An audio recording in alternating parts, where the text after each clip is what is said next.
गहना गुण नीति निधाना, हाँ सीताराम से बनी।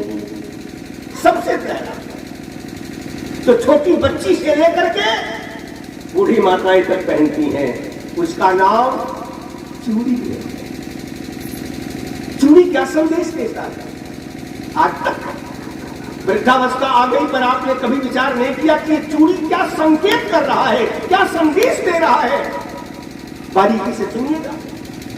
चूड़ी कहत बेटी चोरी मती करी हूँ, चूड़ी कहत बेटी चोरी मती करी हूँ, सत्य ईमान पर धाना, हाँ सीताराम से बनी। चूड़ी कहता है बेटी जीवन में कभी चोरी मत करना। और दूसरा, बेटियों को विवाह में पहली बार नाक में बहुत बड़े आकार का नथिया पहनाया जाता है। आपने कभी सोचा है?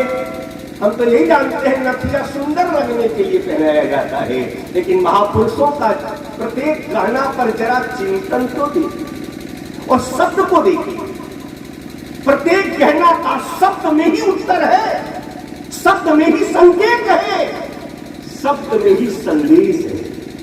नथिया क्या कहता है? नथिया कहता अपने मन को तू नाथ हूँ। बेटी जब तुम माता पिता के घर में थी तो कुछ गलती भी करती थी तो माता पिता बेटी मान करके उसको उस पर प्यार नहीं देते, डिवाइड कर देते। लेकिन जिस खानदान में तुम जा रही हो,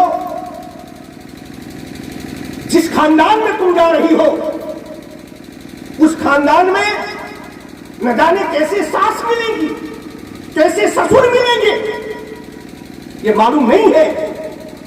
इसलिए बेटी अपनी चंचलता विवाह के साथ ही बंद कर देना। जब तुम जाओगे पति के घर तो वहां से तुमको अब गंभीर बनना पड़ेगा, अपने मन को कंट्रोल करना पड़ेगा। इसलिए नथिया संदेश देता है, नथिया कहत अपने मन को तू नाथ हूँ, बहकल जाए मन माना, हाँ सीताराम से बनी।